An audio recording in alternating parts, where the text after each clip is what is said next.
Let's face it, rock and roll has been dominated by dudes, but music is full of female trailblazers and trendsetters who rocked our world and left their mark on the industry. We're talking about the soulful blues of Janis, to Joan Jett's punk rock guitar riffs. Debbie Harry embraced her hotness while leading a band that dipped into as many different types of music as The Clash, while Annie Lennox's androgyny helped make her an advocate for gay people around the world. Tina Turner was a rock star in every sense of the word. The list doesn't stop there. Heart, Stevie Nicks, Melissa Etheridge, The Go-Go's, Garbage, Hailstorm, Florence and the Machine, X, The Plasmatics, The Interrupters, and Scandal. They all showed that rock and roll can be for everyone. In this episode of Prisoners of Rock and Roll, in honor of the Kate Bush fans still calling us misogynists for not liking her music, we're throwing a guitar through the glass ceiling by looking at women who rock. So turn up your radio and let's wreck some stereotypes as we celebrate the women of rock and roll.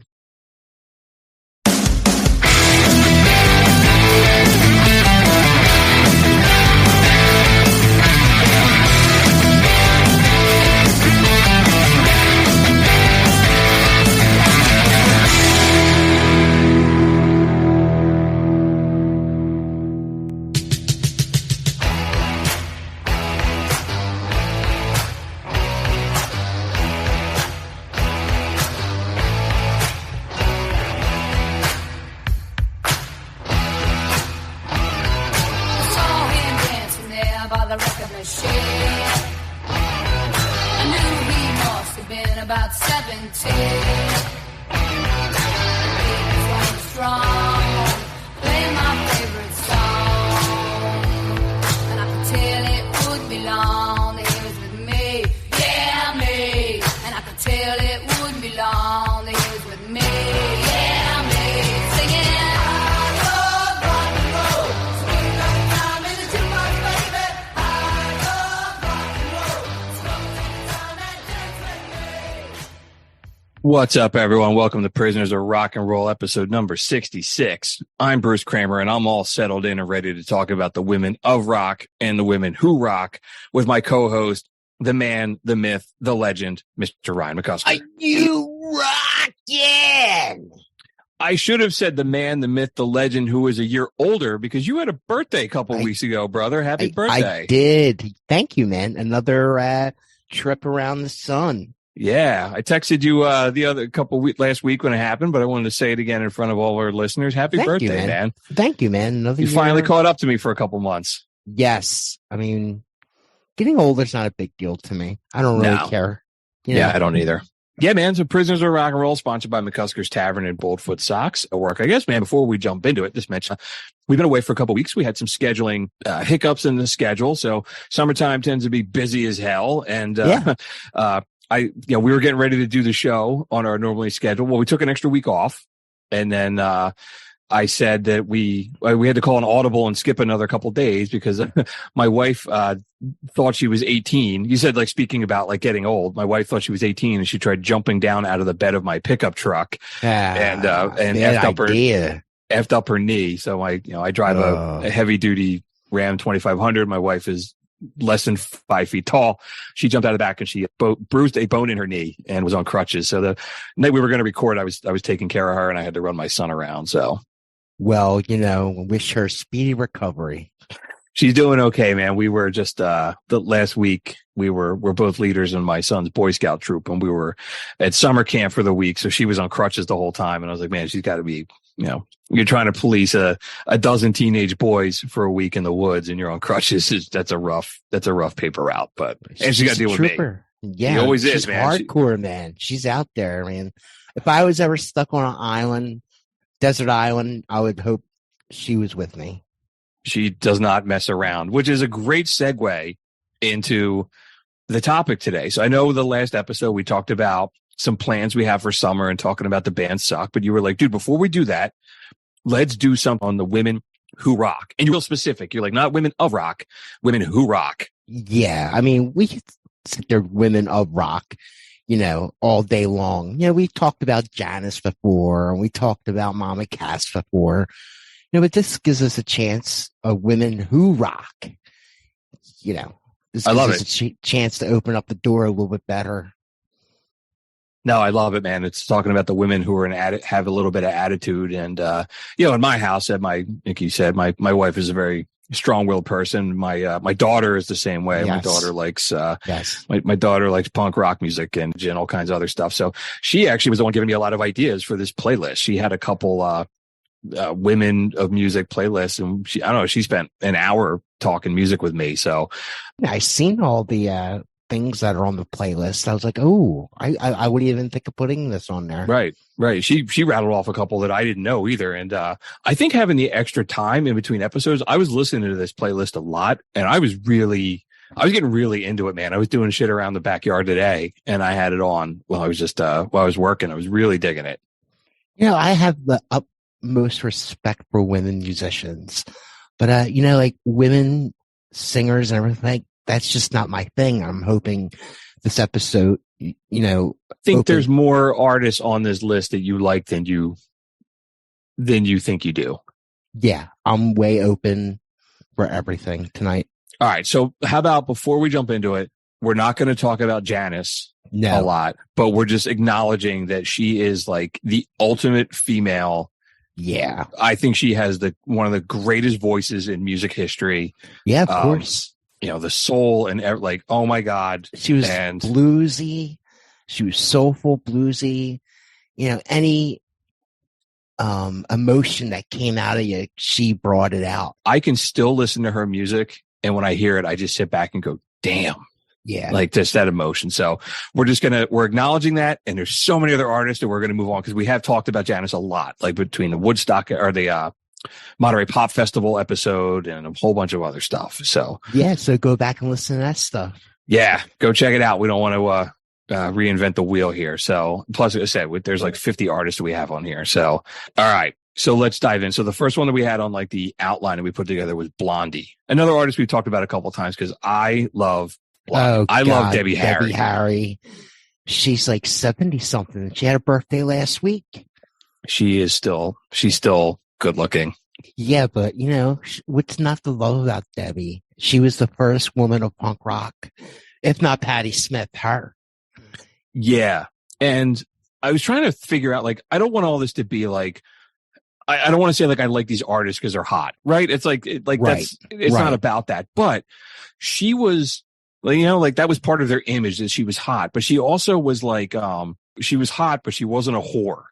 She was very New York City. Yeah. Of that time. Of like that she time knows in the 70s. Yes. She knows she's good looking. She knows you're checking her out, and she doesn't give a shit. Yeah. She took the opportunity of the attention to sing. She's a pretty great singer. She's just as good as she is good looking, Absolutely. When I was trying to think about them, I was like, they were a little punk. They were a little, like pop art, Andy Warhol. They were new wave. Yeah. They were sex. Sometimes some of the outfits that she was wearing, like she go back and she's on stage, she doesn't have a bra on, and she's wearing like a halter top. She was a Playboy bunny. She was a model. She was a go-go dancer. But she was in everything. She was so big. She was on the Muppet Show. Yes, dude. And that's, yeah. And she was great on the Muppet Show, because that was, again, talking about Boy Scout camp. That episode is the, Kermit's nephew is his frog scouts are trying to earn the punk rock merit badge, and she helps them. And it's so cool. I've shared it with all the parents of my Boy Scout troop. Yeah, dude. And she was like, I made the analogy in the monologue that they were kind of like the Clash, because they were jumping all over the place doing different types of music, and their music's very, very technical. My band was playing one of their songs. Which one was it? Get you? Was it Come and Get You? One way or another. That song is pretty hard.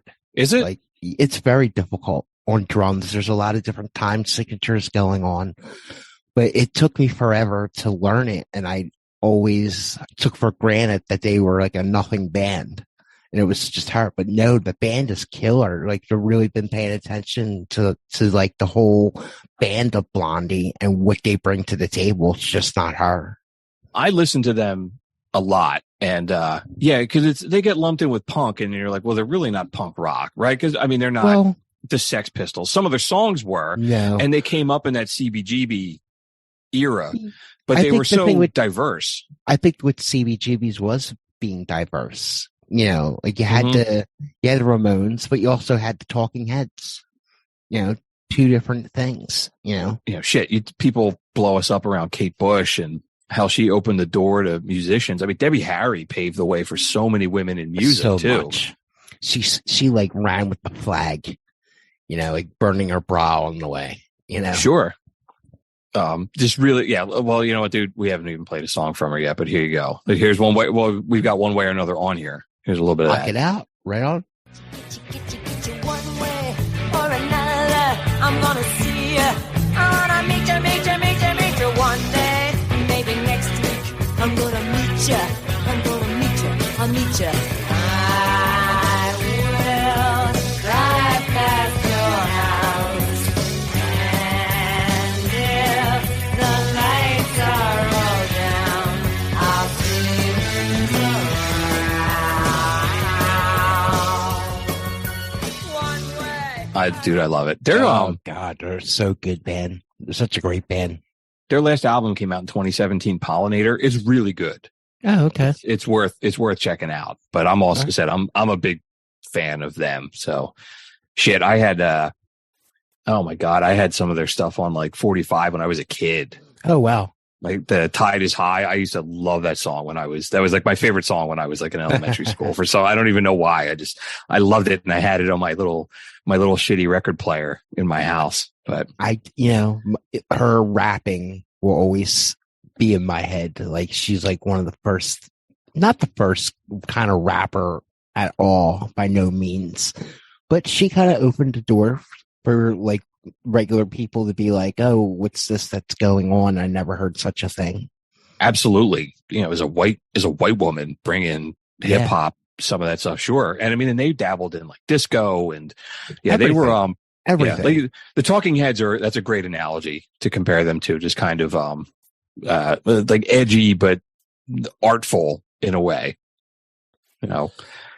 Just like New York City, like in the movie CBGB's, and she's like, she's all dressed up on stage, Debbie Harry, and she's like the girl who's portraying Debbie Harry, and she's like, you like my dress?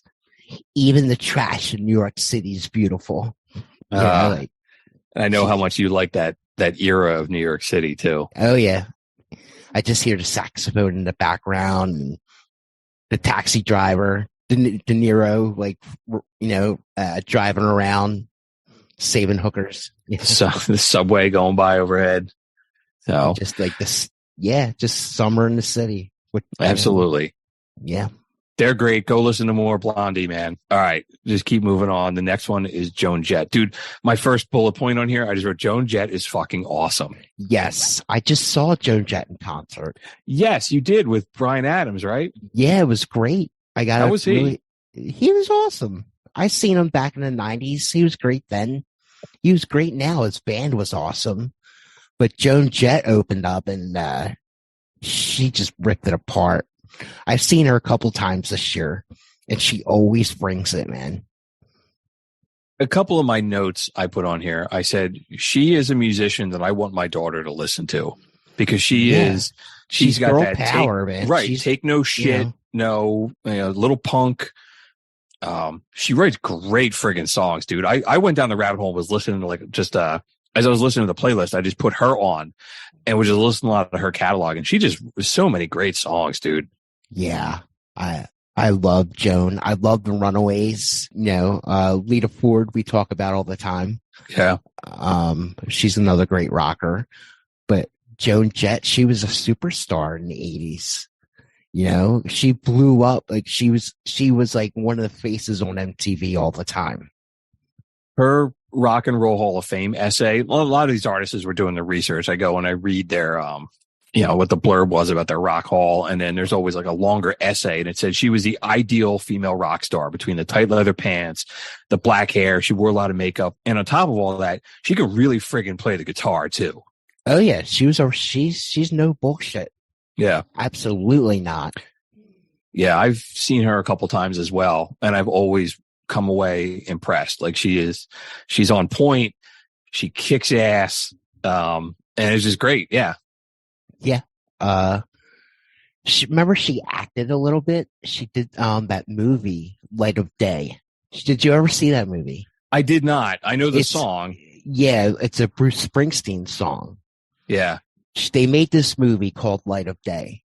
And what happened was the original title of the movie was called Born in the USA. So Springsteen, knowing the writer of, I'm not sure who wrote the movie or whatever, he's like, let me have that title and I'll write you a song for this movie.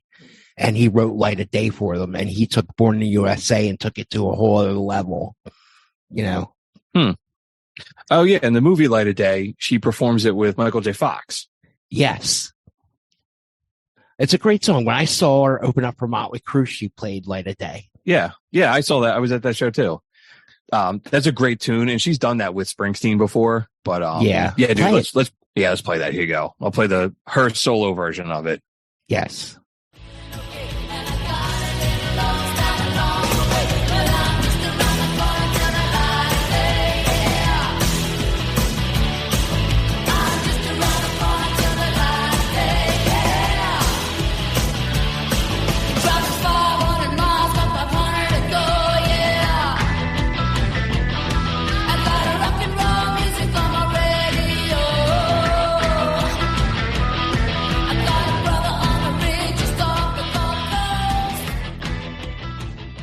Man, there's not a lot of Springsteen songs that I like the cover versions better, but I like her version of it better than I like his.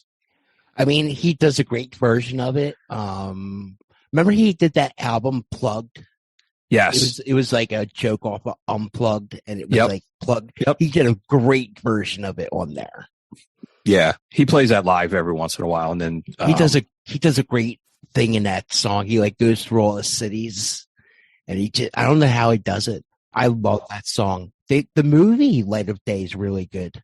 It was really sad with Michael J. Fox about she's a rocker and she's dealing with her mom that has dementia, and it's really a sad movie. I'll have to check it out. I've never seen it. Yeah, it's amazing she didn't do more acting. She's just great. We could so many of these artists we could just sit and talk about for an hour, but we must talk about more. Yes, as always, we cram a lot of stuff into every show. All right, the next one we had on the list was the Pretenders.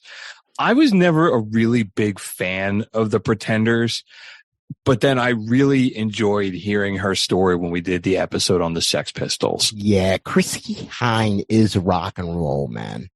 She was one of the original faces in the punk rock scene in England. She was an American living in England at the time when the Sex Pistols united, when the Clash united. She was there. Which is also interesting. She was also at Kent State when the shooting at Kent State happened. And she was one of the students there when it wasn't the Army. It was like the National Guard. It was the National Guard opened fire on all those poor students. Yep. Yeah, that was awful. That was before our time, but she was there. She was there for that. Yeah, they're a band that I don't dislike them. I've just never really cared. I've never listened to a whole lot of their music. I haven't really had a strong opinion either way, but I've seen them a bunch of times. Like they've opened up for the Stones and the Who. A bunch of times I've seen them, and they're always rocking. Always rocking. She's a great guitar player. She's a great songwriter. They've certainly been around for a long time, and they have a handful of songs that everybody knows, including this one, Back on the Chain Gang. Play it up. What hijacked my world at night to a place in the past we've been cast out of.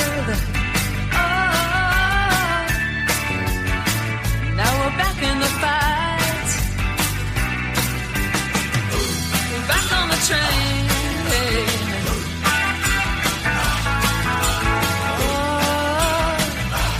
Back on the chain gang. her voice is unique. She doesn't sound like anybody, you know. And remember that huge hit they had in the 90s, "I'll Stand By You"? Yeah, I That don't was like huge. that. Maybe that's a song why I never got into it that much. That just doesn't do anything for me. It was a huge song And, during the grunge era. I mean, Yeah. you know, she's also one of the women that had the flag and run with it, you know, like she's probably been in the band for 50 years now. yeah, definitely they're an important band in the whole story of rock and roll. Instead of just, maybe I need to go back and listen to them. I'm probably missing something by not having gone down and explored their catalog very much. If I didn't see them live all the time, maybe I would think the same thing, but I know, they bring it live, even in their older age, just rocking. Yeah, I've never seen them, so maybe that's what I've been missing. And maybe that era too, like the 90s, because the next band we're talking about too, they had a hit in the 90s that I didn't like, and that's Heart. So like that, "I'll Stand By You" didn't really do anything for me, and that Heart had that song, "All I Want to Do Is Make Love to You," or whatever the hell that song was called. And I was like, that was such awful. a shitty song. I hate that The song. words that she was like telling a story in that song. Right. It was Yeah. There's like a awful. line like we went on a walk, we planted a tree or some shit like that. It's like, it's a shitty song, but Yeah. I will put that riff in Barracuda up against any guitar riff in rock and roll. I guess so. Barracuda's kind of played out, but I get it. I mean, I think Nancy Wilson is a killer guitar player. Mm-hmm. I totally agree. She rules. I mean, listen to all those songs. She rips. She's just not like, she doesn't sound like a girl playing the guitar. She's, she just sounds like a ripping guitar player. I don't know if it matters or not, but it's definitely, I don't know, when rock and roll is such a boys thing, Heart came in and showed that girls can rock too. Yeah, and that's why I said that guitar riff in Barracuda, because I mean, you could hear anybody, you could imagine, Zeppelin blasting that out. Oh, And yeah, it's not- total, And it's almost total not, Zeppelinish. yeah, and it's almost not fair to be like, oh, it's pretty good for a girl. Like, no, she's just a great guitar player, man. She's She just a can great really guitar bring- player. They're Yeah. a great band. They are a great And- band. Man, they have had some dysfunctional shit. So I started. Well, that's what doing- happens when you sleep with everybody in the band. Right. I mean, yeah, when you sleep with one person at a time in the band, shit's gonna go sour, man. and the two of them, I mean, being sisters, so Ann Wilson's husband was arrested one time for physically assaulting Nancy Wilson's 16-year-old boys backstage. Like, he got physical with them at a concert. And I guess they're not speaking right now, the two of them. So we talked before about, like, in the doo-wop episode, all those bands like breaking up and going on tour like separately. So now there's like Nancy Wilson's Heart goes on tour because it's not both of them. Yeah. So they've had all kinds of other shit. And on top of it, they're siblings. I mean, shit, you've been in a band with a sibling. Oh, it's hard. It's hard. But, they've been a band for a long time. Just things run its course and, Yep. maybe if the money's right, they'll get back together. Who knows? Let's play a little bit of Barracuda. Here's that opening guitar riff.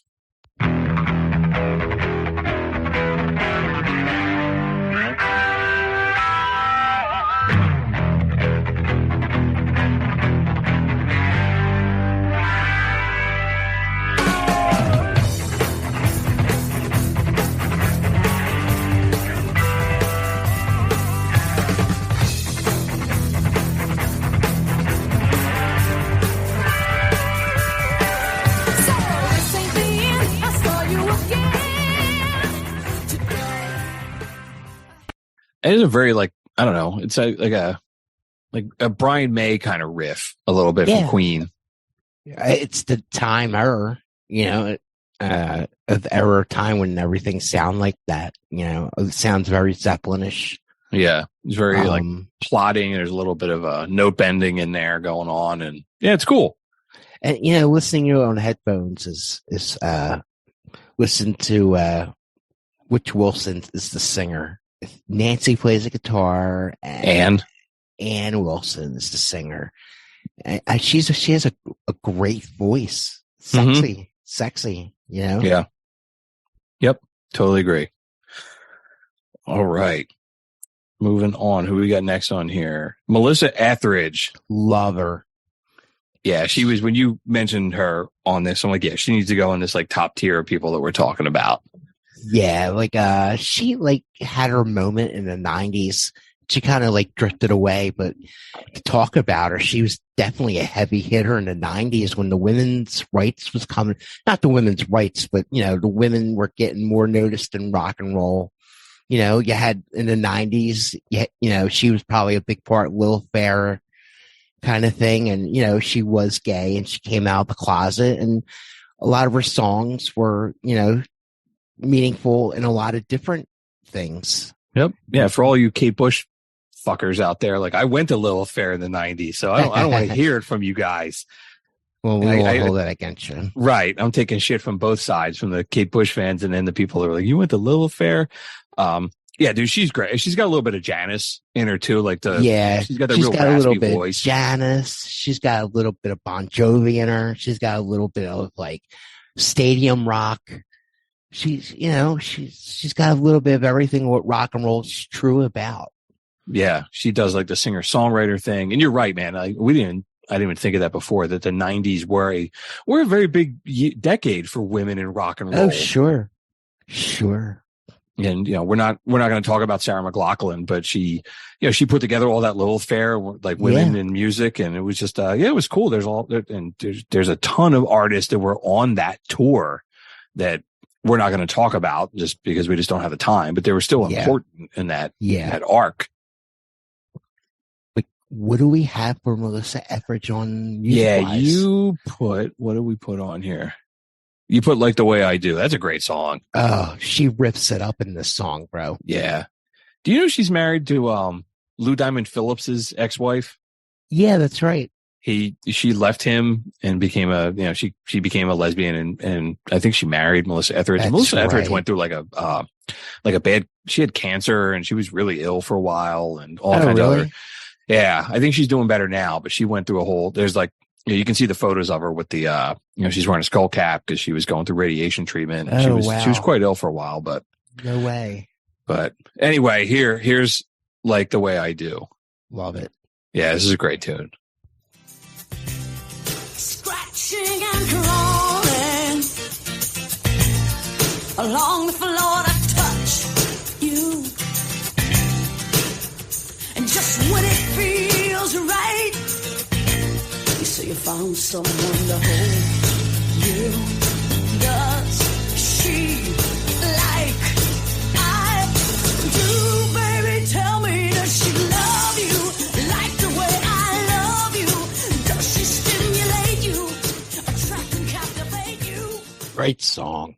Every fucking time we do a show, man, we say like, listen to the music on a pair of headphones. Like the bass on that song was, it's just one note. Yeah, it's really groovy. Such a groove. And her rhythm of her singing is like, takes control of that song. I mean, her words are so awesome.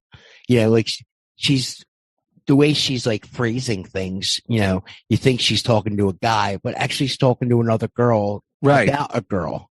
Right, absolutely. She kicks ass. I never saw her. I wish I did.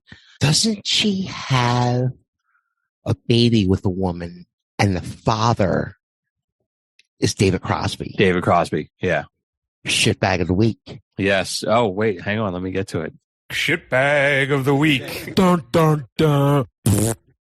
How hard up are you for a daddy that you're going to ask for David Crosby to be the donor, be the sperm donor? Yeah, could have asked you, the warden. No, I'm not into that. That's cool. Like no little Ryans running around. I'm fine with that. The world's continuing without my seed. Yeah, that's cool. But who picks David Crosby? Didn't she like read his biography before she like has asked for his sperm? I had totally forgotten about that too. That happened. You're right. That was a big. Remember they were on the cover of Rolling Stone magazine. Yes, that's exactly what I was just about to say. They were on the cover of Rolling Stone when that happened, when they announced that. Yeah. Crazy. Yeah, I say, hey, rock and roll is also full of weird decisions sometimes. So That's one of the strangest things I've ever heard in rock and roll. But she wrote some kick-ass music, man. Yeah, I hope she's healthy, and I hope I see her on the road sometime soon. Right on. All right. The next one is one of my favorite female musicians, and that is Annie Lennox. Love her. I do too, dude. She's a jewel, man. Not, I mean, she's a ruby. She's a diamond. She's something that's precious. Her voice is one of a kind.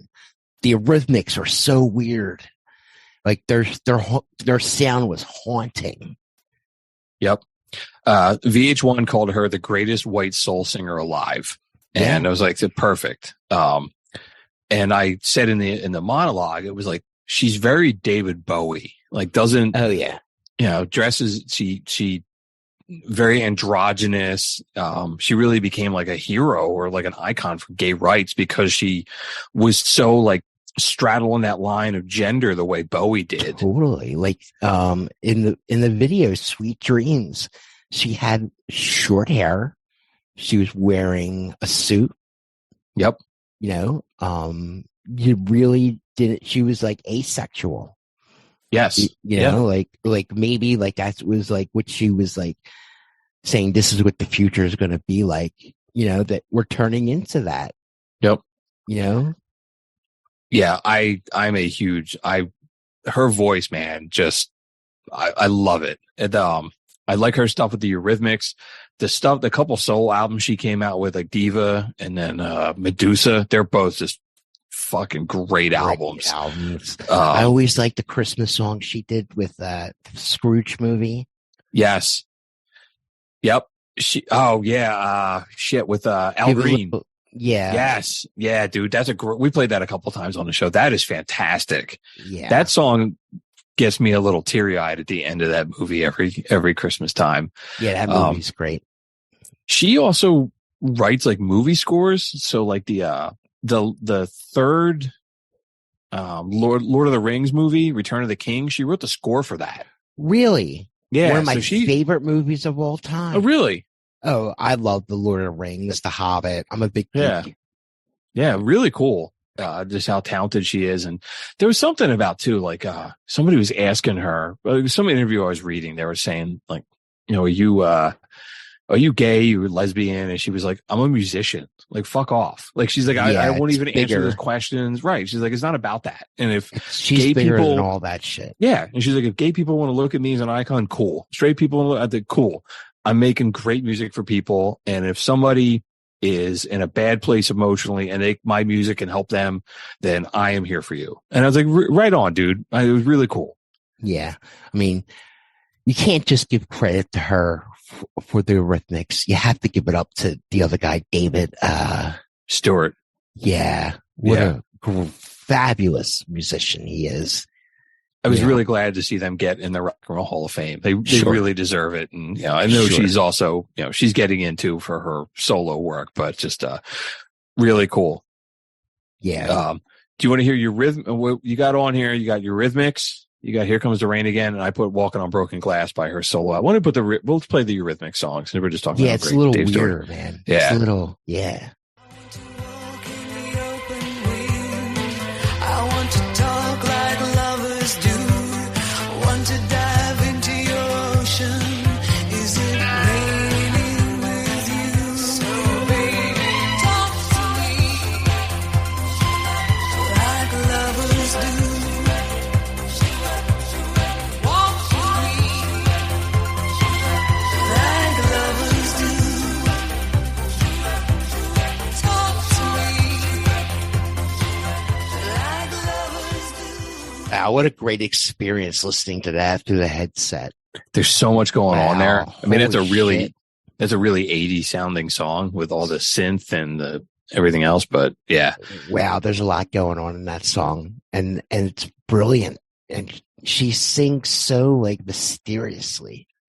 man, remember the Queen tribute concert she did Under Pressure with Bowie? With Bowie, yeah. And she She came out in that big ball. it. Remember, she came out in that big ball dress, Yeah. and she had that black makeup on her eyes. Yep. Yeah. Like she does on the cover of that Eurythmic song. Yeah. Oh, what a great moment in rock and roll that was with Bowie. And they nailed it. Holy They shit. crushed it. That was probably one of the best moments of rock and roll. We could do a whole show on that tribute concert because that concert was just phenomenal. The acts it. I watched it in full it's on YouTube. There's so much more they did at concert than it was showed on that special back in the day. You know, like Extreme is one of my favorite bands of all time. And they played it. They did a medley of all these Queen songs. And I'd never seen it until it was on YouTube. And a couple of years ago, I seen it, you know. Huh. If anybody could play Brian May songs, it would be Nuno Betancourt. That dude is the most underrated guitar player in music history. It's just, he's amazing. Nuno, saw him a couple years ago. He ripped it apart. I think they have a new album that just came out. They're coming to Philly. I have to work that night, so I'm not going to see them this year. Saw them a couple years ago. They were awesome. Very cool. Yeah, we can put that on the topic list. That concert just was phenomenal, and she was great. And it's so many of these artists that we talked about so far, like they're so different in terms. Debbie Harry was like, I'm embracing my hotness. And Annie Lennox is like, you don't even know if I'm a dude or a girl, and fuck all, it doesn't matter. And, but she was doing that. Lesbian. She was doing that in the 80s. Annie Lennox. Right. And now look at it. It's 2023 and it's such a movement in people being like, trans and everything like that. And she was doing it in the 80s. I didn't even want to say, like, in the monologue when I was coming up with the ideas, I almost called her the female David Bowie. And I'm like, it's not fair. Like, nobody's like, she's not the female this, or, like the heart, like Nancy Wilson's not the female Jimmy Page. It was like, no, man, they're all their own musicians, and I'm not going to fall in that trap. Like, Annie Lennox just carved her own, she did her own thing. It just happened to be similar to Bowie. Yeah. Because saying any of these guys any of these women are the female X is like, makes it sounds cheap. Like they're the copycat. I was like, no, man, they're making their own an original idea, Absolutely. There's no one who sounds like the Eurythmics, man. Yeah. They have such a way about them with that synth that sounds mysterious, spooky, and, haunting. Yes. Her voice. Absolutely, dude. Haunting is a great, like that song, No More I Love Yous on her solo album. That is like haunting vocals. Yeah, it's a great way to describe her. She's that good, man. She breaks barriers. She's that good. Yep.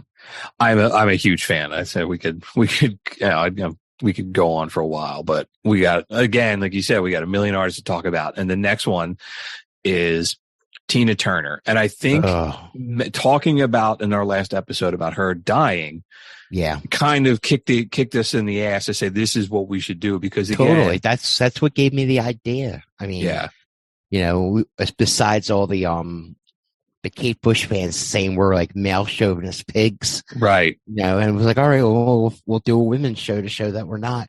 Tina was the first one in my head. A rock star. I said this when she died, and I said it in the monologue. Just a rock star in every sense of the word. She was so beautiful, man. Her, it's a shame that such a piece of shit like Ike Turner, just didn't invent rock and roll. He invented Tina Turner too. Right. And we gotta give him Shitbag of the week. Dun, dun, dun. I think he's been shitbag of the week like 5 times. But every time we talk about him, we have to give it to him, because I think we actually invented that for Ike Turner in the Sun Records episode. Yeah, dude. And she is one of the greatest comeback stories in the history of music. God. After she took out the trash with him. There was obviously that movie was really big. What's Love Got to Do with It? Yeah. But there's a play out there now called I, Tina. And it was in Philadelphia. I tried to go, but it was just really sold out. And I heard it was the Tina Turner story on Broadway, basically, and it was amazing. I heard it was real rough. Like they portrayed Ike like beating her really bad on stage. And, Wow. yeah, I had my buddy, he's like a thug, right? He's a straight up thug, but he's a stagehand. He's like, it was hard for me to watch it every night. Wow. Like for her to get like slapped around, like the way they portrayed it. Like, you know, there's a great documentary on HBO about Tina Turner. I don't know if you ever caught it. I haven't seen it yet, and I keep It's meaning really to, good, Bruce. You because gotta it's like watch it. her, because it's like her farewell, right? She knew she was Yeah. dying. But just to she hear made it. like all these stories, you know, like how she escaped. Like, like the moment she escaped, like the story of that is really something in itself. I roughly know the story. Like when she left and walked into the hotel with just the money in her pocket and was like, "I'm Tina Yeah. Turner. I need to get away." She was all beat up and shit, and the Yeah, hotel I mean- manager took care of her. I mean, It's shit. like- Just having the sand to do that, right? Like, because they're like so Ike and Tina brainwashed. were You're so brainwashed, and like you think you're nothing. You think you're nothing because they beat you down like they beat you down like an animal. right, and at that decade too, where it's still a very male driven society. You know, women Yeah. aren't. You know, there's no women aren't largely like in the workforce and all that other kind of stuff. No. It's just Tina was a pioneer for so many. I mean, yeah, Ike and Tina was the shit. But how about what she did with Phil Spector? Like, Yes. that's like Mountain High, Yep. whatever. What a great fucking song that is. I mean, shit, the song she did with Jagger, I always look at it like she didn't record with the Stones. The Stones went to her. Oh yeah, she's Right, bigger than like- the Stones. Right. They yeah. wanted to go work with her. I wasn't like, hey, they didn't invite Tina to come do something. No, I mean Tina's in that such a superstar. They could just say her first name and know who you're talking about. But when she was out on tour, she was another person that went and played a country and played the whole country. The whole country came out and seen her play. You know, like not just a venue, but like the whole country came out and saw Tina Turner play. Sure. I mean, Shit. It's hard to find another female artist who was bigger, and she's an African American, and she overcame all this bad shit with this. You know, I mean, Ike and Tina were huge, huge. right? Like the the music that they were making, and he played a really important part in the start of rock and roll. You know, shit. Like, yeah, he's in the Sun Rock and Roll Records. Hall of Fame by himself. right, but he's also a legendary piece of shit, and just Yeah. she overcame all of that, and then had this enormous career for decades. It was just remarkable. Let's hear her comeback song. Yes, what's love got to do with it? This whole album, the Private Dancer album, is just so Yeah. good. Yeah.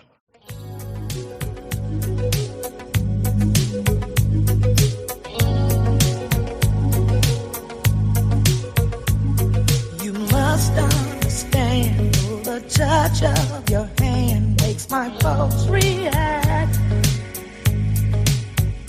That it's only the thrill of boy meeting girl opposites attract. It's physical, only logical. You must try to ignore that it means more than that. Oh, what's love got to do with it? What's love but a second-hand emotion? What's love got to do with it? Who needs a heart when a heart can be broken? Yeah. That was one of the songs I said I was listening to the playlist all week. Like I was in my pool and I was vacuuming it and I had the playlist on and that came on and I just stopped what I was doing and I just was just listening to it. I'm like, man, it's such a great fucking song. To this day, I don't think there's anything more sexier on a woman than a black dress and a jean jacket, like she has in that video. Yes. Like It's that was- almost like her legs got so much attention and Oh, it's yeah. almost like, it's almost shitty to put that, like, dude, her voice is better than her legs. Like, yeah, she was sexy, but it was like, God damn, she could sing. she was the whole package, man. She really was. There was only one of her, and there'll never be another one of her. No, absolutely, man. Just look how hard she worked. Just look how when they covered, when Ike and Tina covered, Proud Mary. Proud Mary, and she danced her ass off and sang at the same time. That's another song that, like, I love Creedence. They were my number one American rock and roll band way back when we did episode 2. But the Ike and Tina version, man, just you're right, because her dancing just blows it away. Man, how iconic is that with her and her 2 backup dancers, and they have like the fringe on the dresses, and they're like shaking, and it's a little like Motown-y, like the way they're dancing, but rhythm and blues. Yeah, but just rock and roll. Yeah, baby. She's awesome, dude. Yeah, we could do a whole show. So, all right, Saint Tina. Yep. All right, and the last one that I had, this like top tier people I want to talk about. And I think we kind of added them a little late. And I don't even think I have anything on the playlist from them, and that was Stevie Nicks. Oh yeah. Just another I don't even have any notes on her. Just another person who's been around for a long time, famous with their, the dysfunction of Fleetwood Mac, man, is just legendary. She's just such a phenomenal singer. She was just here with Billy. She was just in Philadelphia with Billy Joel a couple of weeks ago. And I had this like set of women come through the bar, like all these her girl and her girlfriends. They were all dressed like Stevie Nicks. Like the flowing, like with the like shawl on or whatever. Yeah, they were pretty hot. They were pretty hot. But Stevie Nicks, I hate to say it, dude. She slept her way to the top. I've said a couple times I want to do something on who's more dysfunctional, Fleetwood Mac or the Mamas and the Papas, and you've always been like, I'm going on vacation that day. Good luck. Yeah. She was I know you don't like Mick Fleetwood. I think he's an awful drummer. I don't even know how they named a band after him. Fuck, he's awful. He's fucking so bad. He's the last thing that anybody thinks about in that band. He sucks. I like them a little more than you do, but yeah. I had tickets to see them one time, and I was I had to sell them because I was flying home from Texas for work like that day. And I was like, if my flight gets delayed, I'm not going to be able to go. And I just sold them. But Lindsey Buckingham's the shit. He's great. He's a fucking underrated guitar player, man. Which was great was when Fleetwood Mac came back for that MTV special, The Dance. That was a great show. The CD was really popular. I remember that being on TV. That was on TV all the time. Yeah. Half the camera work was on Mick Fleetwood. I don't know why. But pull that up, man. Pull that album up and play Landslide off of that. It's really wonderful.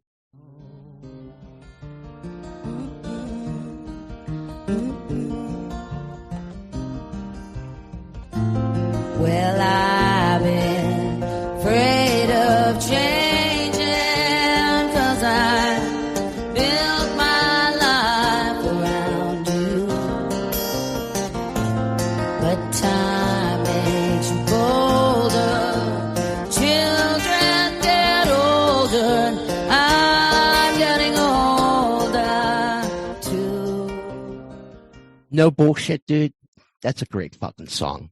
Yeah, dude, that's a song that I didn't like a lot when I was younger, but now that I'm pushing 50, I'm sitting here in my pub shed, and on the wall I have a picture of my family when we met Springsteen, and I'm looking at it right now as the song was playing, and my kids it was 10 years ago, so my kids are so much younger looking, and I don't have gray hair in my beard like I do now, and that line about like getting older is just this song definitely gets a lot heavier to me as I age. Yeah. She's a great singer. I mean, she had that great song with Tom Petty too, man. Yeah. Stop pushing my heart around or whatever. Pushing my heart around. Yeah. She really tried hard to join Tom Petty permanently. like really tried hard, and they were like, "Get the fuck out of here!" Like I swear to God, she really. It was in Tom Petty's that two-part documentary. How she tried to get in the band. He's like, "No, it's a boys' club. Go away." I swear to God, he was like, "It's a boys' club." Huh. But now that Lindsey Buckingham is not playing with Fleetwood Mac, Tom Petty's guitar player is playing with them now, Glenn Campbell. I know who you're talking about. Yeah. Mike Campbell. That's it. Mike Campbell plays for Fleetwood Mac now, which is pretty weird. But hey, what are you gonna do? Right. And Fleetwood Mac has been always, they're sleeping with each other. They're dysfunctional. They're writing songs about how much they hate each other. And it's kind of remarkable, dude. But that's what makes the band successful is that chemistry. What's her name? Just died too. Sarah McVie or whatever. She just passed away. Christy McVie. Yeah. Yeah. She just passed away. Yep. Well, that's the thing too. It's like so many of these artists, man, they're getting older. I'm getting older too. Right. Like I sold those tickets to go see them like 10 years ago and I never got the chance again. And, they'll, even if they tour, you'll never see Mick Fleetwood play the drums. Probably not. What a shame. All right. Maybe we take a break. Yeah, let me refresh myself. And okay, I still we have a list of like 40 fucking artists still. We could we can speed read it through it. Yeah, we can move through it quickly and just kind of touch on all of them, and we'll take it from there. All right, guys, stick around.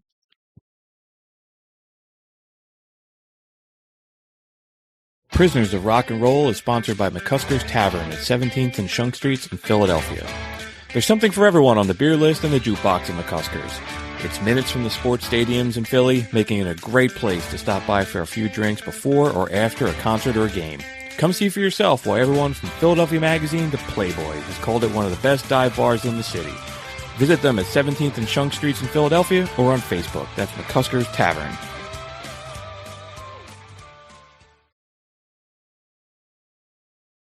A good pair of socks are like a tattoo, a psychologist, or a divorce attorney. Good ones ain't cheap and cheap ones ain't good. That's why we're so excited to Prisoners of Rock and Roll is sponsored by our friends over at Boldfoot Socks. I love Boldfoot Socks because they're comfortable and they look good. I've said on the show a few times that I like musicians who are just good people. Well, I feel the same way about companies I do business with. Boldfoot Socks are made in America. They're veteran owned and they give 5% of all their proceeds to veteran charities. So when you're done listening to the show, go over to boldfoot.com and check them out. Actually, I was looking on their social media the other day, and the team from Boldfoot, they went up to Colorado and they ran a marathon, and they were talking about how it started. There was a hailstorm before they started running, and then it was snowing during it. And I'm like, oh, wow, no, thank you. That's like some real man shit, or some real like not man shit, but like real tough person. Yes. Yep. Iron people, whatever. Yeah, well, Josh from Boldfoot runs those like 50-mile races, 100-mile races, like those crazy, super long distance. And Josh from Boldfoot, he's going to be in Philly in a month. And I think we got something on the calendar to grab beers with him at McCusker's. Oh, it's great. I'll have to give him a McCusker shirt. I don't know what his size is, but I like him do a run and have like a Prisoner of Rock and Roll t-shirt, like when he runs, or like. Oh, that'd be awesome. Yeah, they're still working on they're making a custom pair of Prisoners of Rock and Roll socks for us with our logo on it. So they're super nice guys, and he's a big fan. He said he's going to be in Philadelphia in a couple of weeks, and we made plans to meet up with him with Josh and his girlfriend down at the bar, grab a couple cold ones. He's very excited to see the legendary McCusker's Tavern. So hey, I wake up every morning and I said I can't wait to get to the McCusker's. You had, dude, I was looking on Facebook today. And I saw that you had one of the Bushwhackers from the WWE was in your bar with the blue meanie. Oh, really? That's news to me. Yeah. So when was that? Yesterday or this afternoon. Oh, really? Nobody told me anything. Your brother was posting it. The guy just walked in. I was like, holy shit. Oh, wow. See what I missed when I'm not there? Right. So you're sitting here wasting your time with me. You should be. No, yeah. Down I'm the wasting bar. myself. Oh, I'm reading. I'm hanging out. I'm trying to do shit. And I could have been hanging out with the Bushwhacker. trying to further yourself intellectually, and you're missing all of the I mean, bushwhackers. I'm not drinking anymore, really. And Right. wow. See what happens? I'm trying to culture myself, and there's real culture going on. Right. Shit. Okay. Let's get back into it, man. All right. So I have a really long list of artists that are in this bucket, and I can start running through them, and maybe there's someone you want to pull over and talk about. But I'm sure I'll have a little insight about a lot of them. yeah. So there's a couple that I first I said I think we need to talk about briefly, and the Okay. first one was the Go-Go's. Yes, we've talked about the Go-Go's before. Because Yes. they were nominated Rock and Roll Hall of Fame. We talked about them, and Belinda Carlisle being such a goddamn mess. You know, Yes. something she never got over. Still all female rock and roll band, wrote a lot of hits. Very cool. They were a party band. Like, they show that girls can party too. And we have in all these other, no, even Heart. I mean, Heart is the two sisters, but they have other people in the band playing like drums and bass and shit like Yeah. that aren't female. So this was a all female rock and roll band. Yeah. So, They started as a hardcore band. Belinda Carlisle was a singer to a hardcore band. And we talked about that in the punk episode. yeah, and there's pictures of her with Henry Rollins and stuff like that singing. I believe she was one of the singers for Black Flag. I think you're right. Yeah, like she sang for Black Flag for a hot minute. Obviously, I don't think anybody else remembered that either. But yeah, the Go-Go's, they did Vacation. They had Our Lips Are Sealed. Yep. We got the beat. Yeah, maybe. I mean, you hear We Got the Beat, and I think of Fast Times at Ridgemont High. Yeah, absolutely. Just classic 80s thing. And we probably don't need to play anything from it. We talked about them a couple times, played some other songs. Yeah. Another band, all females, though, that we have not talked about 66 episodes in, and that's the Bangles. Love the Bangles, man. Manic Monday. Yes. I mean, they had a lot of songs. Obviously, Walk Like an Egyptian was so huge. It was such a culture iconish thing. Walk Like an Egyptian. Yeah. Susanna Hoffs is so hot, cute. To this day, she looks great. There's always it comes up a lot on the internet now, like pictures of her. She's the same age as Madonna, and they'll be like, here's a picture of Madonna at whatever 60 something, and Madonna looks like shit. And, all the plastic in her. And then here's Susanna Hoffs at the same age, who looks very natural and just aging gracefully. Right. Just aging gracefully. Totally different perspectives of their lives and the amount of plastic they're shooting in their faces. But I think we talked about before, but I want to mention that Prince wrote Manic Monday. Yeah, you did say that before. Let's play a little bit of that. Because you could totally hear it's a Prince song. Like you could Yeah. totally hear it being in Purple Rain or something. And Walk Like an Egyptian is such an 80s kind of thing, but Manic We don't Monday have to hear is it. Manic Yeah. Monday is a great song. Yeah, play a little bit of that. Wish it was Sunday. That's my fun day. I don't have to run day. It's just another manic Monday. Have to catch an early train. Got to be to it by night. And if I had an airplane, I still couldn't make it on time. I would love to hear Prince sing that song. Like a version of him singing it. That'd be fucking dynamite. He has done it. Really? Yeah, actually he released a video for it. Could we hear like 2 seconds of it? Yeah. This song clip has been flagged by YouTube as a potential copyright violation, so enjoy this royalty-free smooth jazz song instead. You can hear the unedited version on your favorite podcast platform.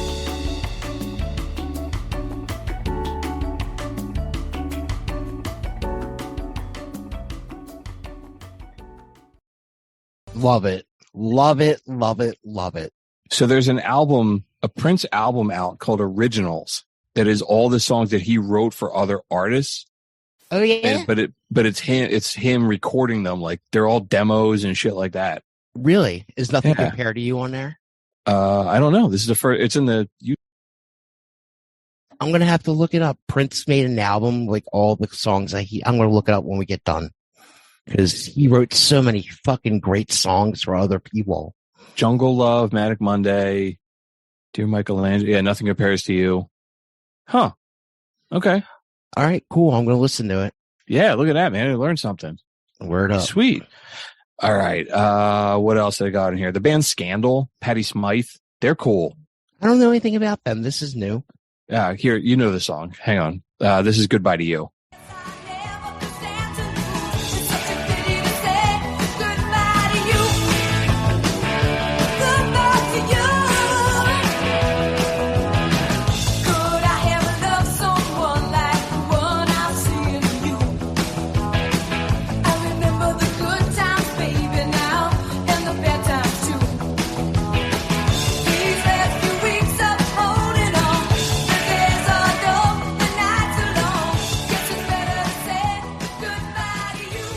Great fucking song, man. Makes me want to listen. Makes me want to watch 80s movies. Yeah, they also did that song, The Warrior, like I am the warrior. Yeah. So What's the name of the band? Scandal with Patti Smythe. Okay, Patti Smythe. Okay, I always She's thought married. She's married to John McEnroe.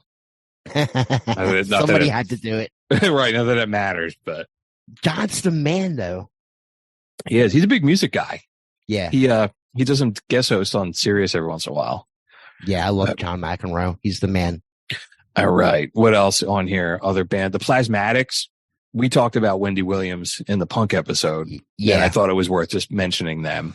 no, she was a maniac. I mean, she was mayhem on a microphone. Right. You know? Performing topless and all kinds of other shit. And then tragically committed suicide, like shot herself. Yeah. In the head. She would bring like a sledgehammer and TV sets while they're plugged in. She like drove a car through a wall. She did like all like extreme sports stuff before it was extreme sports. That total destructive punk rock kind of thing that we talked about so much in the punk rock episode. But yeah, I don't think it's a band that a whole lot of people know about, but it was worth mentioning her again. Yeah. I mean, if you're a punk rocker, you know who Wendy Williams is, and Wendy O. Williams. But she was more performance art, more than anything. She'd bring a chainsaw out and just chainsaw a guitar in half. You know? But you know, her I don't know if you ever read or heard anything of her last days on Earth. It's really, really sad. I did when we did the punk rock episode. I read a lot about her and her suicide, and it was rather sad. She put a pillowcase over her head so nobody would see the mess after she shot herself, and left kind of a sad note saying like, you know, don't look underneath here and shit like that. It was sad. Fuck, man, guys, you can always get help out there.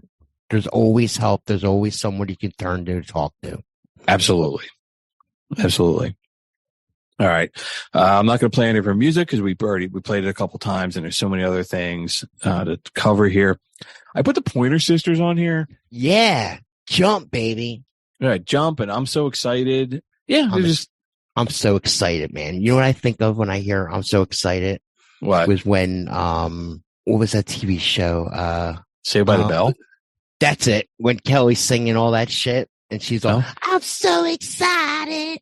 I'm so excited. When she's taking speed the whole time. No, you don't remember? No, I don't, but maybe I'll think about it right now. So I'll play 30 seconds of it. All right. All other things aside, give in this time and show me some affection. We're going for those pleasures in the night. I want to love you, feel you, wrap myself around you. I want to squeeze you, please you.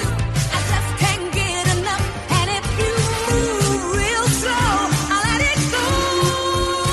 I'm so excited. Yeah, they're great. They had a handful of hits, and No, they were huge. They were on like soda commercials. Yep. You know, they were a gospel group at first. yeah, another group that they all kind of drug problems and all kinds of other, you know, Oh, any other sure. rock and roll. I'm sure. Yep. Moving on, I put the Supremes on here. Of course. Yeah, they Yeah, were man. shit, man. Diana Ross Like- is awesome. Yeah, I mean, just the name Supremes, you really don't have to say much. I mean, they were such iconic starters of women in rock and roll. I mean, even though their music wasn't so-called rock and roll, they were still making an edge, bringing, black people to pop music. Out of all those bands on Motown, they sold more records than any of the other, more than the, Oh, Yeah. sure. that huge roster of artists. We talked about them in the Motown episode. Just, I mean, Yeah, you have the- somebody like Diana Ross. I mean, she crossed over. Like, parents were listening to Supremes, like just not the kids were. sure. Parents were listening to it at the same time. Sure. All right. I'm not going to play any of their music because, again, I just want to keep moving, but I want to acknowledge it. They're so important, and I still have another 30 artists on it. I got some more modern stuff. Modern in the last 30 years, but the first one I put on here was Alanis Morissette. Yeah, Alanis is cool. I mean, she just bitches and moves. That too album, much, I mean, man. that song was a little edgy, right? The whole It's a great album. Bitter Pill is a great album. Too. yeah. She kind of flamed out. She got a little she got a little hippie-ish, right, with that album. Like, thank you, and thank you, India, thank you, whatever. Yeah. I mean, she had a great drummer. She had Taylor Hawkins as her drummer. Yeah. You And know? that album, man, was. We were working in the music store when that came out. That thing blew That up was huge. so friggin' fast. That album had So to have gone diamond. huge. It was enormous. I remember it being on like the top 20 wall for like 2 years straight. Yeah, it was crazy. The Breeders I put on here, they were Oh cool. yeah, they were great. Cannonball, right? Yeah, the Breeders were shit. What was They were What was- Sugar Cubes. No, not the Sugar Cubes. No, she Um, was in the Pixies. We talk about The this every time Pixies. their band comes up. We Yeah. can never figure it out, right? Right. We always forget it. Dude, the Breeders were awesome. They're touring behind that album. It's like the 30-year anniversary of that album. And I don't know, it was on my Facebook coming maybe the Fillmore in Philly, and they're gonna play that album like front to back. Can you play Cannonball? Yeah, dude, here you go. Rock on.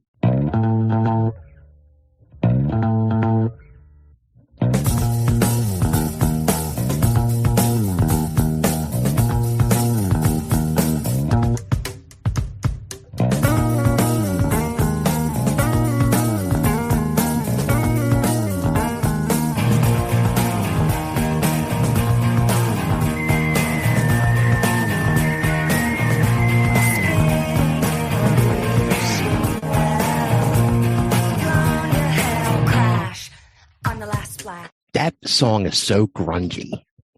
It's very 90s sounding. It still rocks though. I love that bass line. It yeah, rocks. it is. Yeah, it's funky. I put the Cranberries on here. Dolores O'Riordan. Yeah. They rock. Yeah, I know we talked about them before. Yeah, they're not my favorite. I yeah. give it up to the Irish. She was beautiful. Her voice was beautiful. I hate that song Zombie. I really don't like her voice on other songs, but you have to give it up to them. They were huge. Yeah, Zombie was one of those, like, I don't know, man. When bands I can live the rest of my life without hearing that song again. when bands turn left and try to go hard, it was like it reminded me when REM did the Monster album, like, and they tried to be more I rock thought and that was the roll. only good album they ever had. Oh my god, I fucking hate that album. No, Green's a good album. Green's a good album. But Yeah, I like Automatic for the People too. I know we've talked. Yeah. Before we were labeled as Kate Bush haters, we hated on REM first, also. but yeah, but the good old days. yeah, right. You know who I put on here? Evanescence. That Amy Yeah. Lee, dude, she Hell yeah. can friggin' sing. Oh I my haven't god, heard anything from them in a long time. I haven't either. I don't know Let if they're still together. Let me play 30 seconds to Bring Me to Life, and then I'll look on Wikipedia, see what their discography says. But here you go. Yeah, crank it up, dude.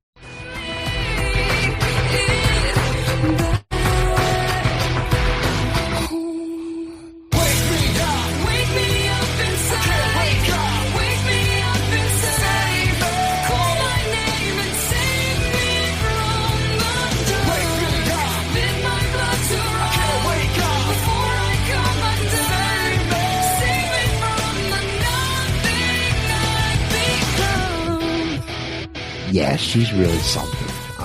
I think I read before she was an opera singer before she joined like this band and started singing rock and roll. She's definitely trained. She definitely has a Oh yeah, absolutely. Like technically she knows how to sing. yeah. They put out an album in 2017. They put out an album in 2021. I'm with you. I haven't followed their career very much. No, but it's cool that they're still out there. Yeah. You know? Yeah, she has a really, really cool voice. Yeah, I know they have a following. You know who else has a really good voice that I like is Florence and the Machine. Yes, they are a great band. I like her, Florence Welch. I like her voice a lot. Yes, they are a good band. I hold something against them, but yes, you hold something against them. Yeah, personal shit. But I don't like their music. But I address them being a great band. They are. She's unbelievable. She did a duet song with somebody I really liked. All right, we don't have to play anything from it. Just play something. I think she's great. I think they're awesome. All right, I had a song on here that I really like. Shake It Out. There you go. I can never leave the past behind. I can see no way, I can see no way. I'm always dragging that horse around. All of his questions, such a mournful song. Tonight I'm gonna bury that horse in the ground. 'Cause I like to keep my issues strong. But it's always darkest before the dawn. There's a little bit of a gospel vibe in that. I really like that song. Yeah, they're great. Her music is heartbreaking. That's why I don't like it. Okay, that's fair enough. It's okay. very heartbreaking. Her music. It makes me, I don't know. Okay, and I get it. I totally get it. Yeah, she's that good. She's heartbreaking. I listened to that song a lot when I was going through my divorce from my first wife. So maybe that's why I find it uplifting because it helped. Maybe because it is depressing, it helped me through some dark times. But yeah, I had a girlfriend who loved Florence and the Machine. She loved them. I can't do it anymore. It brings too much memories back. there are certain artists that when somebody leaves your life, they take that music with them and you can't listen to it anymore. Oh yeah. There's so much. Okay. We'll just move on. Garbage. I put Garbage on here, dude. Shirley Manson, man. She's awesome. What else they've been around a long fucking time. Yeah. They're still touring and they're just here. They're coming here. They're on tour with Noel Gallagher at the moment. From Oasis. Yeah. They were playing the Mann Music Center in Philadelphia. 3 music producers, one of which is Butch Vig, who produced Nevermind. Yes. Yeah, they're a great band. And Shirley Manson, who came from another band. She's she's outspoken. They said we called ourselves Garbage because Hootie and the Blowfish was already taken. That's so the next best thing was called ourselves Garbage. Yeah, they were cool. Like the whole goth thing and everything else. And I'm only happy when it rains. Yeah, they had a lot of hits, and she was in that Terminator series. She acted a little bit. Was she in the Terminator series? Yeah, like that Sarah Connor series, like 10 years ago. It was on TV. She was in that. Oh wow. Yeah, I'm a big fan of hers, but she's Scottish. Yes, she's when I was in college, I was like, she could just read the phone book, and I'd be like, she's just that accent, and she was very attractive, and just big fan. She don't fuck around either, man. She does a little punk rock vibe to her a little bit. Yeah, absolutely. The Interrupters, I talked about them before, and you guys were kind of trash. I don't know who they are. I saw them open for Flogging Molly. They're a punk band, and their singer is a woman, Amy Interrupter. And it's kind of ska punk music. And when I saw them, I just thought it was really cool because she was smiling the entire time. She's interacting with all the kids in the audience. Oh, that's cool. I like that. Yeah. It's here's a song called She's Kerosene. I think I played this song before, but here you go. She kerosene, you know she gonna burn down everything. She lost in this in her pastime, and I've been burned for the last time. Whoa. I've been burned for the last time. Whoa. I've been burned for the last time. It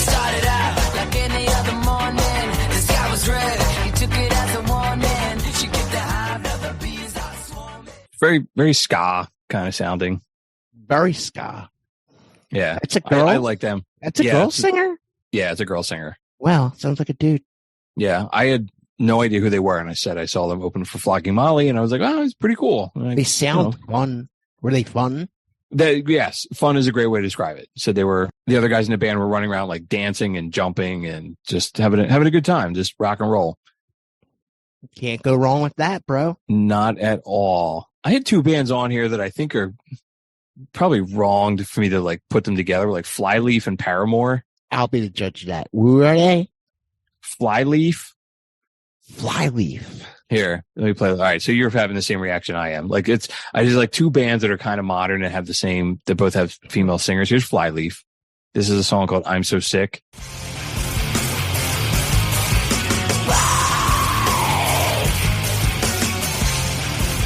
I'm so sick and infected with where I live. Let me live with this empty bliss, selfishness. I'm so sick. I'm so sick. Okay, That's pretty interesting. It's like has these verses that are almost like Britney Spears like, and then it has a yeah, it's like a Seven Dust kind of sound to it. yeah, a but it female definitely singer. has like this pop girl singer part to it. I don't know. Yeah, I don't listen to them at all, but Where'd you find them at? I know the name just from being into music, but I think my daughter actually suggested we put that on the playlist. Same with Paramore. I think Paramore is a little more poppy sounding, but I think I've heard of them, Paramore. This is the song called "Still Into You." I need the other one to hold you, make you feel better. It's not a walk in the park to love each other, but when our fingers interlock, can't deny you're with it. 'Cause after all this time, I'm still into you. I should be over all the butterflies, but I'm into you. Oh, that's so Yeah. bad. You know what that made me It sound reminds me of Levine. Yes, whatever else. that's exactly what I was just about to say. Oh God, so cookie cutter, skater boy song kind of shit. You know what? Let's talk about her for a second. 'Cause I put a playlist. I put Avril Lavigne on the playlist because she's also like somebody at a record label made a decision that we're going to market her as punk rock. Oh, when Right, she it's first like came out. Oh yeah, Right. It was like, cause she was like, oh, she's wearing Chuck Taylors and she would have like, she was cute. Yeah, Right. she But was- like the dark makeup. And it was like, she was so far from punk. It was like, she was just totally a product of some record label, like marketing guy. yeah. Oh yeah. And she just got wrapped up in, like, I don't blame her. Somebody was trying to shape her image and it was Sure. pretty shitty. No, she's just a kid. She's just a kid. Right. She was like 16 years old. Yeah. I So- mean, somebody was telling her something what to do and how to Right. look, how to talk, how to, God, when you're that young and the pop machine has you, the pop machine will turn you into anything they want. Exactly. That's totally exactly right. All right. I think that's, oh, you know what, dude? I have a couple artists that I wanted to talk about that were like early pioneers. And I was texting you this Yeah, week about it. I saw a few on there that I recognized and I thought, Yeah. wow, that's a good example. Yeah. Like the real early, like early, like 40s and 50s. So the first one was Big Mama Thornton. And I want to, Yes. it's important to talk about like women have been involved in the history of rock and roll from the very beginning. And Big Mama Thornton actually wrote the song Hound Dog, and Elvis's version was a cover. Yes. And it's awesome. So Yeah. here's a little bit of that. To say, you ain't nothing but a hound dog when snooping on my door. You ain't nothing but a hound dog when snooping on my door. You can wag your tail, but I ain't gonna feed you no more. You told me you was high class, but I can see Man, what a dude. Oh That is she's soulful. killing it. Man, some of And the she's guys playing guitar on that. She's ripping it. and some of the guys playing backup for her include Muddy Waters, Wow. Buddy Guy. Wow. I mean, just fucking awesome. And she was 6 feet tall. She weighed 2 bills. She had a big a gap between her 2 front teeth. Yeah. Just awesome rock and roll, man. And the other one I wanted to talk about was Sister Rosetta Tharpe, and she was a guitar player that came up in like the 30s and 40s, but she played the guitar, and she was one of the first people to put like distortion on everything, and like guys like the real early rock and rollers like Jerry Lee Lewis and Johnny Cash and all those guys said like they looked at her like she was an influence. And so here's a little bit of what a song did I hear? Don't Take Everybody to Be Your Friend. This is really I like cool. that. Yeah, here you go. And she was like kind of a gospel bluesy singer because there's no rock and roll when this Well, that's came where out, it all man. came from anyway. Absolutely. Here you go. Yeah, man. Don't take everybody to be your friend. You just bear this in mind, that a true friend is hard to find. Please don't take everybody for your friend.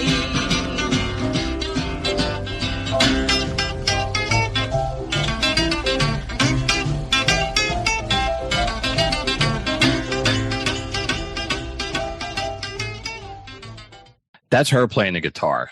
Dude, you know what she is, right? She's a motherfucker. Oh, yeah. She's a motherfucker, man. You hear that. She went on tour with Muddy Waters in the 60s, and Clapton, Jeff Beck, and Keith Richards have all said that was a holy shit moment for them, seeing her play Yeah, guitar. man. And it's like, I don't can't think imagine. a lot of people have no idea who she is. I Never mean, heard of her. people, she's lost in history, man. Right. They got to put people like her in the Rock and Roll Hall of Fame. Yeah, I don't know if she's in the... She is. She was put in Okay. 2018 as one of those early influencers. Okay. But I was like, shit, dude, like a woman who was born in 1915, shredding the guitar. And it says she was one of the first people to play the electric guitar. She was one of the first people to use like distortion on her guitar. And she's an African-American woman again, and just largely forgotten. She had a sound, man. The sound. Absolutely, man. Yeah. Said it was like you said, it was like rock and roll didn't even exist yet. No, but she was playing guitar like she was rock and roll. Yeah. That was really cool. That was one of those when I uncovered that doing all this research. I'm like, holy shit. I love that doing the show. Like you find something that you've never heard before. Hey, man, she played guitar just like Chuck Berry would. Like decades before Chuck Berry. I think that's it. I had some other artists on here that I uncovered. Like, I mean, there's so many we didn't talk Yeah. about, which is fine with me. I mean, do we really need to talk about like Whitney Houston again? Do we need right. to talk about Mama Cass? Do we need to talk about Donna Summers? The you only know, one like- we probably missed was Hole. Like, I don't want to talk about her. I don't either, but She's I mean, she's not worth talking about. just You want to talk about somebody who slept their way to the top? Jesus Christ. yeah, I don't like her. I don't like the music, but I did have one other thing too, and that was on all female cover bands. And I don't have any other music, but I just found like a list of there are bands that'll go out of all girls, and they'll just be like instead of the Ramones, they're the Ramonas. Wow. So I have I Okay. have a list, and I'm like, we could probably do a show on this too. So there's And these Hell's- are all cover bands. so there's Hell's Bells, like Southern Bell, AC/DC. AC/DC, Les Zeppelin, Oh wow. Judas Priestess, Black Sabbath, the Ramonas, the Iron Maidens, and Priss instead of Kiss. And I'm like, I didn't listen to any of their music. I just saw it all, and I'm like, that's I'm pretty. sure they're killer. They're going And to I'm go su- out there and they Right. must kill. I saw the Bunch of AC/DC girls. band. They were like the one girl was in the schoolgirl outfit, like Hot. what's his face was Angus. Yeah. So I was like, yeah, maybe that's a show one time, like the female cover bands of all these classic rock artists. Yeah. Absolutely. So I think that's it, dude. I think we covered shit in 2 hours. We gave a primer on I mean, Women we who didn't rock? we didn't talk about Kate Bush. We didn't talk about Fiona Apple. We didn't talk about Fiona was a good one, dude. yeah. We didn't talk about who else do we hate? Salt and Pepper was a rock. We don't hate them. No, We no, love no. them. But They were Veruca definitely Salt- something. Veruca Salt. I was thinking of her. I don't know. The list can just go on and on and on. But you know, Yeah, we could be here we- all night. there's certain things that we could talk about, and you know, I think a lot of, like, if we talk about like Pink and Gwen Stefani and all that stuff, it's just like poser stuff. Like I don't want to necessarily talk about posers. Yeah, Gwen Stefani was a good one we could have covered. The playlist, I'm looking at it right now. It's got 3.5 hours of music on it. So shit, we could be here all night talking about stuff. But alas, we have other things that we need to cover. We didn't talk about Carly Simon. That Right. was a good one. Carly Simon, PJ Harvey was a good one. Who else on here? Oh, you know what fucking I wanted to talk about too, we didn't, was Susan Tredeschi. Oh, she's unbelievable. Yeah, you know what? We're going to back up. We're going to fucking talk about her because I was listening to her a lot last Her week. bandit. Her husband's Yeah. unbelievable. Derek Yeah, Trucks. Derek Trucks. And I knew who she was. I had never listened to a lot of her music, and I was listening to it last week when I was at work. And I'm like, dude, this is fucking great. Yes, they are unbelievable. Yeah, here's Back to the River by Susan Tedeschi. Wandering through my head. 'Cause I'm a long way from home. On the highway too long. Got road dust in my mouth.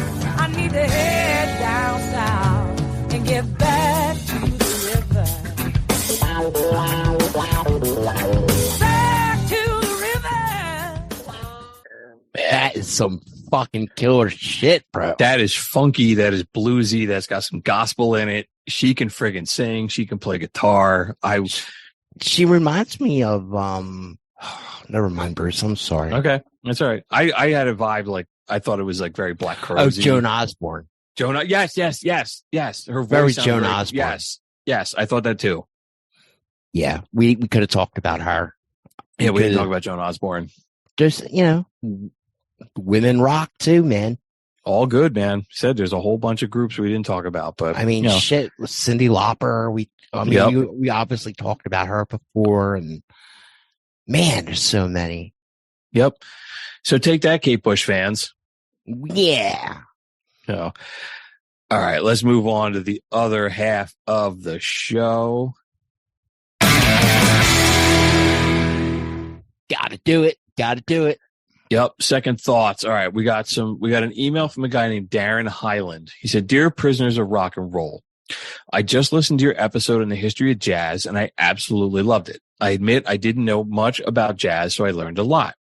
I appreciated how you traced the evolution from its roots in African American music to its modern incarnation.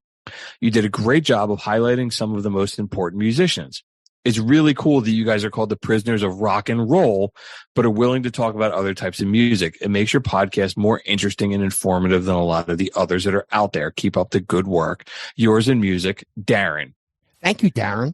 Thank you, dude. I offered to send him some stickers. So Yeah, man, And- we love all kinds of different music, and no genre is too big for us to tackle. I mean, I'm a huge jazz guy, so you know. even if know. even if there's shit that we don't normally listen to, we're like, yeah, dude, let's We'll give it a jump into it chance. and learn about it. Sure. Yeah, man. There's nothing taboo with me and Bruce. Right on. And then we got one more feedback around our hair metal. Did hair metal save rock and roll? This was Darth Fungus 2436 on YouTube. Hair metal saved rock and roll. The only thing those bands saved is the hairspray industry. Did you ever notice how the hole in the ozone layer closed up once hair metal died? Keep up the good work. Thank you. brother. Thanks Thanks, for dude. listening. At least he said, keep up the good work. I like that. That's positive. Okay. Music news. I got 3 stories. So the first one, Okay. Kiss's final shows. So Gene Simmons recently said that he actually invited Ace Frehley and Peter Criss to perform at the band's final shows in December, and they both said no, that they will not participate. So Yeah, because they probably want to get paid. right, and they're always fighting. And the next final shows that they do in 5 years, they'll come back. I no shot in hell. Yeah. 2 other things. One, Lil Uzi Vert. So the rapper Lil Uzi Vert released a new album called The Pink Tapes on June 30th. And the way the numbers are trending, since all 26 songs on the album are currently on the Spotify Top 100, the album is going to hit number 1. And that's only interesting because it will be the first hip hop album to go number 1 this year, and it's July. So I'm like, what else has been going number 1 during the year that hip hop hasn't been number 1? What is it? Lil Uzi Vert is like a rapper. I never heard of him. I've heard the name. I don't know any of his. We could probably put him in a fucking electric chair. It wouldn't matter. But I just thought it was interesting that, like, here we are in July and a hip hop album hasn't been number 1 yet this year. So I'm kind of like, well, what the hell has been number 1 all year? Like, if rock and roll is dead and hip hop is a big deal, who's had all the number 1 albums for the year? It's probably been like crossover country albums, Or like Taylor Swift or yeah, and I'll look into that before the next episode and report back. I thought it was interesting because I just assumed that hip hop was always at the top of the charts, but I find out hip hop is like I hate to say it, the term hip hop is dying because the rap music is like trap music. It's not even hip hop. Hip hop's a dying thing I hope it's around forever. I don't want it to fucking go anywhere. But it seems like hip hop is losing its identity and popularity. it's auto-tuned as shit. So I was driving home from Boy Scout camp. I had the kids in my, 4 kids in my truck, and they were taught whatever they wanted to play on the speaker. And I'm like, man, modern hip hop just got so much goddamn auto-tune on it and all this garbage. And then it was awesome. The kids were like, go ahead, ask Mr. Kramer. And when I was like, Mr. Kramer, was John Lennon a good person? Wow, that's a deep question. And I was like, well, what makes you think he wasn't a good person? And they had this whole conversation. They were sitting in camp one night listening to the Beatles, and they were talking about how John Lennon, they're like, I heard John Lennon was like really mean to his first wife. And I was like, man, you guys are going deep. We could give John Lennon shitbag of the week if we wanted to. John Lennon, Shitbag of the week. Dun, dun, John Lennon.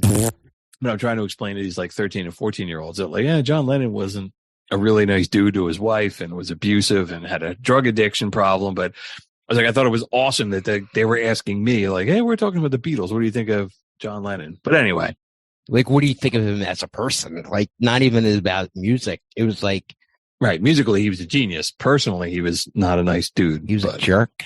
Yeah. And then the last thing I had, the last music news story I had, and I sent this to you the other day, was the Elvis doing Baby Got Back. Oh, God. So some Instagram account used AI to make it sound like if Elvis did Baby Got Back by Sir Mix-a-Lot. And it sounds like Elvis. It's unreal. And we talked about this before, like, what the fuck, what doors are going to get opened by all this like technology and other kind of stuff? Like, you could make, here's the new Roy Orbison album, with computers. It's crazy. And let me play a little bit of it, because it really does sound like Elvis.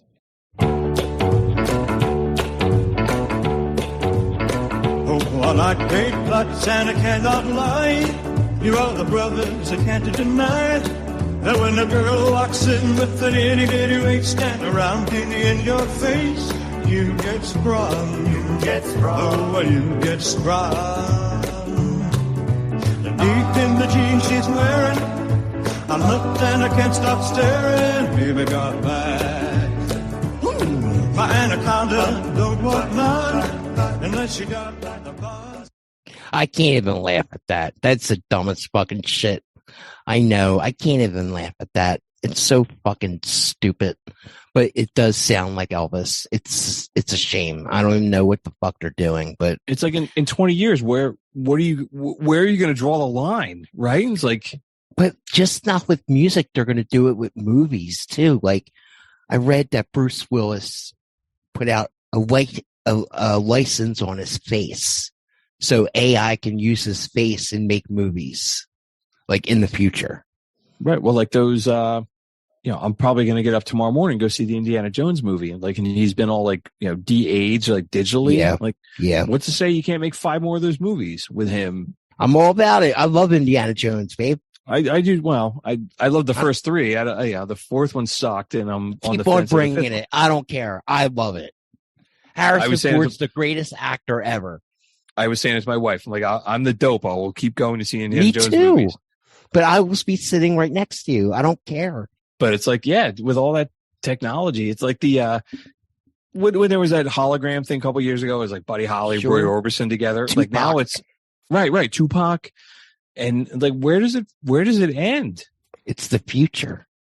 What's to say? Like Richie Valens' estate says we're gonna have somebody write an album. We're gonna digitally record it, and I own the rights to it. So then it's gonna sound like him, and it's okay. Or Biggie Smalls, or what? Anybody? Yeah. Like, it's just Where does it end? Where does it stop? Where does it stop being like it's bad taste? even legally. It's like, I mean, there's probably no laws around all that shit either.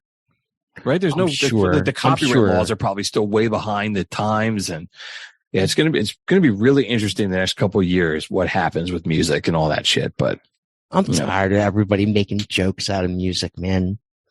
Like, just like that, that's a fucking joke. Like Elvis doing Baby Got Back. right, I'm tired of jokes in music, man. I'm tired of it. but what's to say, like, whoever, the Graceland estate goes, okay, cool, well, we'll allow it if you pay us, and then we get, Oh, yeah. we get 75 cents on the dollar of that. More power to them if they can, if that song gets big enough where they can have the cash in on, God bless them.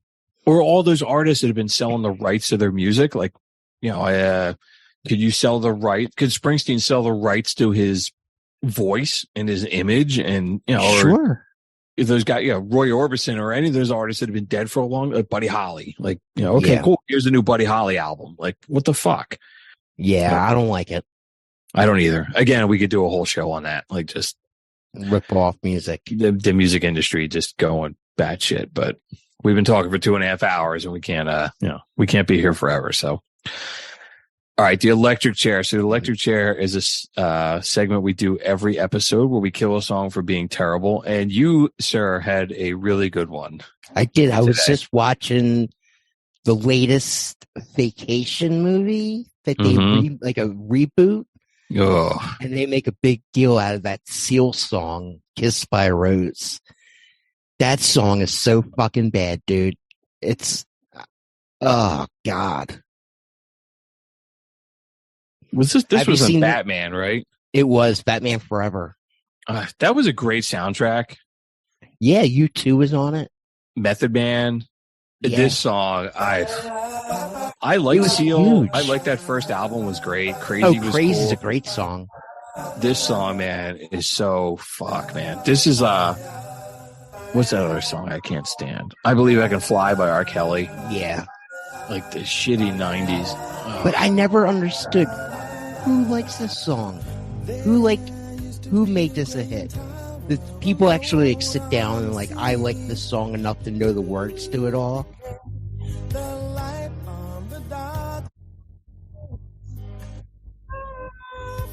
So dumb. The words are so dumb.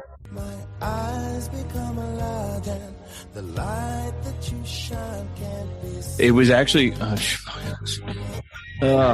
I'm Googling it as it's listening to it, and it was originally in the Never Ending Story 3, Okay. which I never knew there was a Never Ending Story 2. That's blasphemy. Anyway, Right. Which I don't even want to know what the fuck the plot of that is. Neither do I. Right. Seal said after he wrote the song and recorded it, he was, quote, embarrassed by it and threw the tape in the corner. and it became a huge hit. But who likes it so much that made it a hit? It's so I shitty. remember working at the record store and nobody ever saying, "Hey, that's a great song." But it was like everywhere. But it was like bigger than the movie.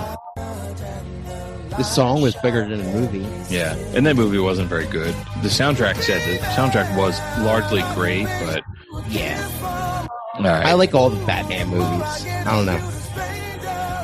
all right, we can kill this, right? Sorry, Seal. We sentence you to death.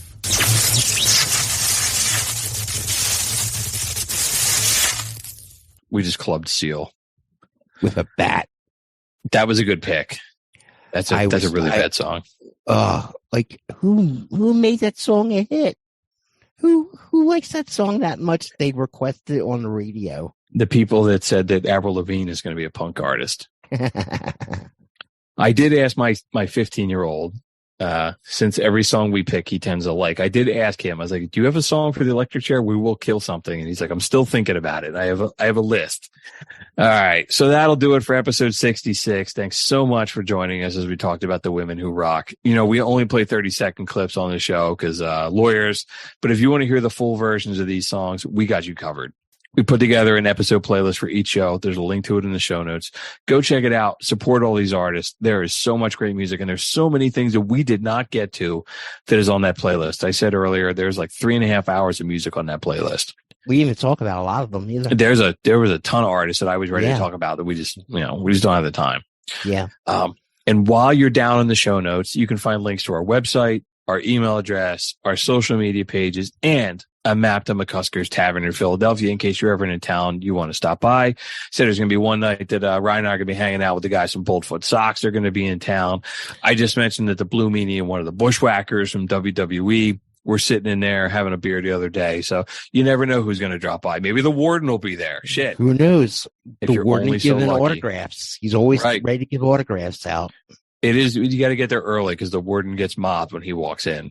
Yes, they all say, "The Warden's here." Sometimes he doesn't even have to come in and go, The Warden. Sometimes he does not have the shirt with it says, I'm the Warden with the big arrow pointing up to it. Sometimes he does wear it, but He deserves all the attention that he gets, brother. he does, man. So, dude, That's it our was, brother. That's our brother. homie, it was great getting back together. I know it's been like a month and we missed a show. It's great getting together, talking music with you. It's the man. highlight of my week, man. I miss you, brother. And I look forward to many more shows. we'll be back in 2 weeks. And I think in a couple weeks too, you're gonna come on up to my house. We're gonna hang out. We're gonna rock out. We're gonna rock out. We're gonna have a fire pit. We're gonna have a good time. Probably gonna talk more about the show and annoy everybody else who's sitting around us. But we'll have a great time. Yeah. Ladies out there, just remember one thing. Keep on rocking. Peace out. I'm just a prisoner.